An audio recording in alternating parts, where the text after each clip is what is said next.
Brief कीजिएगा तो मैं फिर इकबाल साहब की तरफ भी चला जाऊंगा। जी बहुत बहुत शुक्रिया जनाब चेयरमैन साहब। सबसे पहले तो मैं आपको आज अप्रिशिएट करूंगा कि आपने बहुत अच्छे अंदाज में आज हाउस को जो है वो चलाया है, और मैं रिक्वेस्ट करूंगा कि डिप्टी स्पीकर साहब से भी आप रिक्वेस्ट करें वो जरा हमसे प्यार मोहब्बत से पेश आया करें, पक्के हो जाए। डिप्टी स्पीकर साहब और स्पीकर साहब हमारे बड़े हैं। जी जी हमारे काबिल एहतराम सर, हमारे हमारे प्यारे भाई हैं, वो ज्यादा काबिल इज्जत है, हमारे लिए बहुत एहतराम वाले हैं सर। अच्छा सर, आज माशाल्लाह इस हाउस में बड़ी अच्छी डिबेट्स हुई, बड़ी अच्छी बातें हुई। इससे पहले तो मैं इस हाउस में जब बात करता था मैं ये महसूस करता था कि शायद ये सिर्फ एक डिबेट क्लब ही है, लेकिन मैं समझता हूं कि नहीं, अगर हम सियासतदान आपस में मूव फॉरवर्ड करना चाहें तो हम कर सकते हैं, लेकिन कुछ वजूहात ऐसी हैं जो कि हम कदम बढ़ा नहीं सकते। आज शेर अफजल मरवत साहब ने इस हाउस में अपनी ओपनिंग की। शेर अफजल मरवत साहब ने जो बातें की, मैं समझता हूं कि जिनसे ये बातें करना चाह रहे हैं शायद उनके हाथ में कुछ नहीं है, वो बेबस हैं, उनके पास कुछ नहीं है आपको देने के लिए। वो सिर्फ इस हाउस में आते हैं, बातें करते हैं, स्पीच करते हैं, तनकीद करते हैं और चले जाते हैं। वो खाली हो चुके हैं। यहां पर कहा गया कि जी एक कमेटी बनाई जाए हाउस में। मेरा यह सवाल है कि इससे पहले मरवत साहब एक कमेटी बन चुकी है, आपके इत्तला के लिए अर्ज है, आप कहीं पीछे जा रहे हैं। कॉन्स्टिट्यूशनल, जिसके खुर्शीद अहमद शाह साहब को चेयरमैन बनाया गया, वो क्यों कमेटी बनाई गई थी? वो उस दिन इसलिए कमेटी बनाई गई थी कि इस ईवान बाला में, जो कि ईवान बाला मेरा भी है, चेयरमैन साहब आपका भी है, उस तरफ बैठी हुई बेंचेस का भी है, इस तरफ का भी है, इस ईवान बाला में रात की तारीखी में घुसकर 10 अरकान असेंबली को रुस्वा करके मार पीट कर गिरफ्तार कर लेकर गए थे। और अगले दिन यहां पर स्पीकर साहब ने खुद अपनी चेयर पर बैठकर कहा था कि मुझे लगता है कि ऐसा ना हो कि मुझे कुछ सोचना पड़ जाए, और हम सब ने स्पीकर साहब से कहा कि आपने ये बात आइंदा नहीं करनी। बिलावल भुट्टो साहब आए, यहां पर एक कमेटी कॉन्स्टिट्यूट की गई, और वो कमेटी का मकसद था कि सबसे पहले इंटेरोगेट किया जाए, सबसे पहले इस बात के हकायक को सामने लेकर आया जाए कि वो कौन लोग थे जो रात की तारीखी में इस ईवान में घुसे और इस ईवान बाला से वो लोग एमएनएस को लेकर चले गए। ये शर्मिंदगी की बात थी। हम भी नहीं चाहते कि चेयर शर्मिंदा हो, हम भी नहीं चाहते थे कि स्पीकर साहब शर्मिंदा हो, लेकिन कमेटी बनी थी, कोई एक मीटिंग ही इस पर बुला लेते। कोई एक मीटिंग नहीं बुलाई गई जनाब चेयरमैन साहब, और उल्टी वो 26वीं आईनी तरमीम उसमें लाकर हकायक जो जिस मकसद के लिए कमेटी बनाई थी उसको दफन करके 26वीं आईनी तरमीम जो है वो हमारे पल्ले डाल दी गई। जनाब स्पीकर साहब, अगर ये हुकूमत संजीदा हो बातचीत करने पर, तो जिस दिन इस ईवान में हम लोगों ने हलफ लिया था, हमने सबसे पहले एक तकाजा किया था कि जनाब स्पीकर साहब 9 मई के ऊपर जुडिशियल कमीशन बनाया जाए। मीडिया टॉक्स में बैठकर यह तकाजा किया गया था। इस ईवान में बैठे हुए तमाम सरकार की जानिब एमएनए बैठक को तकाजा किया गया था कि 9 मई जो कि सिर्फ और सिर्फ इस्तेमाल हुई है पॉलिटिकल विक्टिमाइजेशन के लिए, वो इस इलेक्शन में हमारे मुखालफिन को जताने के लिए इस्तेमाल हुई। झूठे मुकदमात बनाए गए, हमारे दोस्तों को इन्वॉल्व किया गया, हमारी फैमिलीज को इन्वॉल्व किया गया, पूरे पंजाब भर में क्रैकडाउन किया गया। सिर्फ और सिर्फ मकसद यह था कि पाकिस्तान तहरीके इंसाफ को इलेक्शन हराया जाए, दहशतगर्द बनाया जाए, दहशतगर्द तंजीम बनाया जाए। लेकिन जनाब स्पीकर, मैं पाकिस्तान की अवाम का शुक्रिया अदा करता हूं कि इमरान खान ने उन्हें ऐसा शऊर दे दिया है कि उन्होंने बंद डब्बों में जाकर जब मोहरें लगाई और बताया कि 9 मई का आपका बयानिया 8 फरवरी को हमने दफन करके इस ईवान में भेजा। जनाब स्पीकर, इस ईवान में आकर हमें कौन सी इज्जत मिल गई, कौन सी ऐसी तकरीम मिल गई? जब हम बात करते हैं कहते हैं कि जी आपके दौर में ये हुआ, आपके दौर में ये हुआ। ये उस वक्त कहा जाता है जब आगे बढ़ने का आपका मकसद ना हो, क्योंकि आपको तो ये सारा कुछ दिया गया है, आप लेकर नहीं आए। फॉर्म 47 पर हम चीख चीख कर मर गए कि जुडिशल कमीशन बनाए, हमारी एक नहीं सुनी गई। 9 मई पर हमारी एक नहीं सुनी गई। जनाब स्पीकर, 26 तारीख को यहां पर गोली चली। मैं हल्फन कहता हूं उस रात खवातीन, बच्चे, यकीन करें लोगों को खाना खिला रहे थे, पानी पिला रहे थे।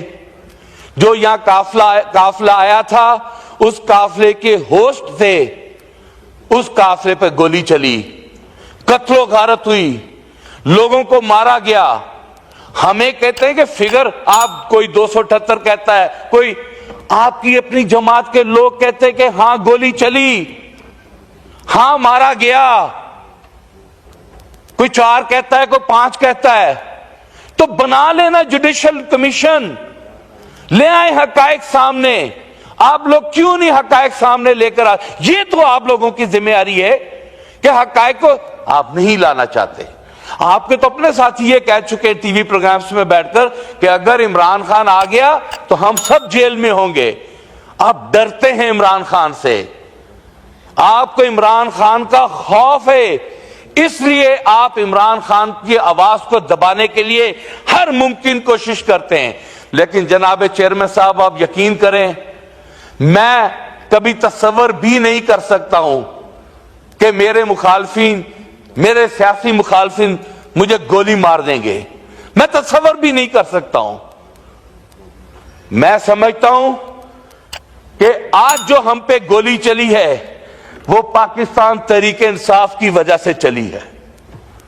अगर उस वक्त साने मॉडल टाउन के मास्टर माइंड्स, जिन लोगों ने ये साजिश तैयार की थी, जिन लोगों ने साने मॉडल टाउन में खवातीन का कत्लो गारत किया था, अगर हमारी हुकूमत में तहरीके मिनाजुल कुरान को इंसाफ मिला होता तो शायद पाकिस्तान तहरीक इंसाफ ये आज दिन ना देखती।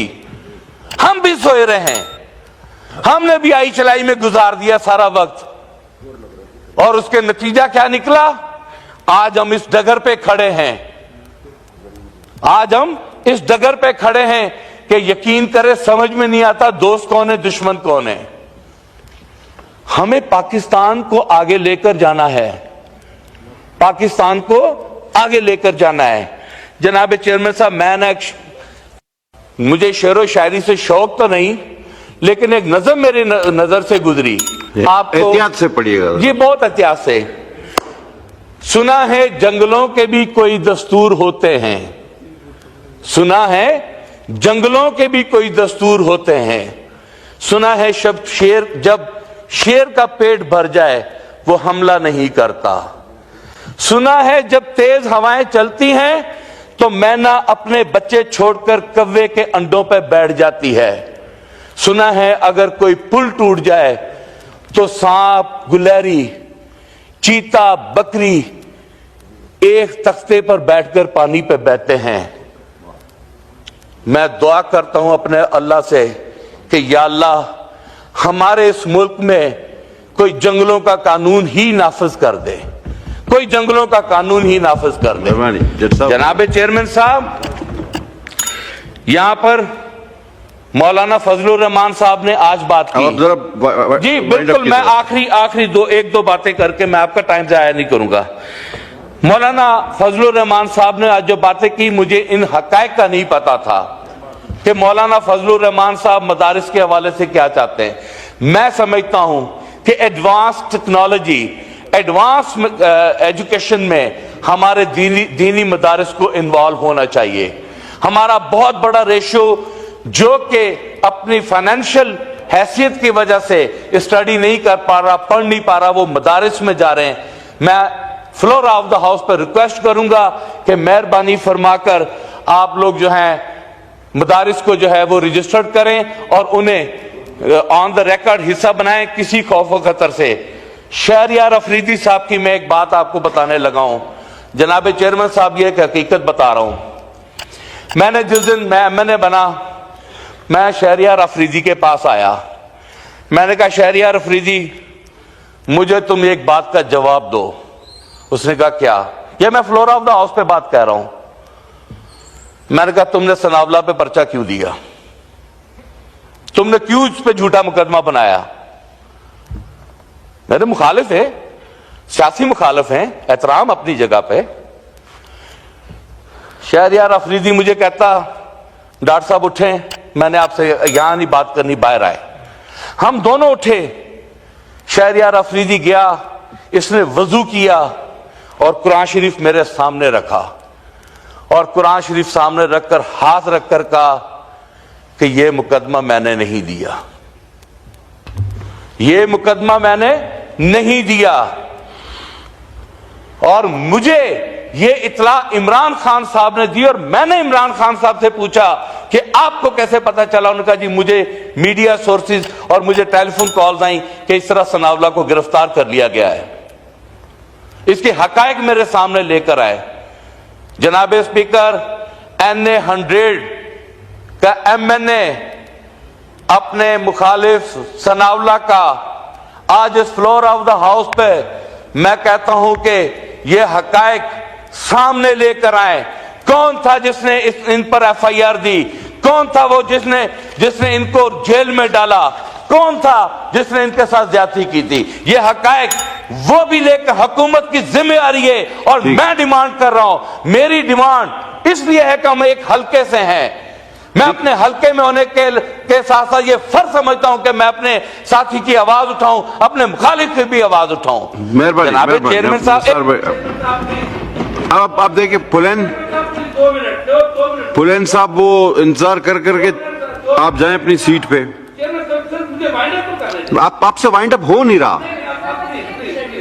चलें, हाँ, इसको वाइंड अप समझिए बात। चले जी, वाइंड अप करने दें इनको। जनाब चेयरमैन साहब, मैं फ्लोर ऑफ द हाउस पे 26 तारीख की जो गोली चली है, जो कि state prime minister of Pakistan के अहकामात पे ये गोली चल सकती है, मैं फ्लोर ऑफ द हाउस पे डिमांड करता हूं कि 26 तारीख का आपको जुडिशियल कमीशन बनाना होगा, 9 मई का जुडिशियल कमीशन बनाना होगा और उसके बाद इंशाअल्लाह ताला ये ईवान भी आगे चलेगा, हम भी आगे चलेगा, पाकिस्तान भी आगे चलेगा और हम सब आगे की तरफ बढ़कर इस पाकिस्तान का नाम रोशन करेंगे। और आखिरी बात, इमरान खान के अलावा आप अगर ये सोचते हैं कि पॉलिटिकल स्टेबिलिटी आएगी, ये नामुमकिन है। आप लोगों को होश के नाखून लेने होंगे। अगर आपने खान साहब को रिलीज ना किया तो मैं समझता हूं कि पाकिस्तान सियासी तअम्मुल का मुकम्मल नहीं हो सकता। बलूचिस्तान से हमारे उनको भी मौका मिले ना थोड़ा सा। थैंक यू जनाब चेयरमैन साहब। आज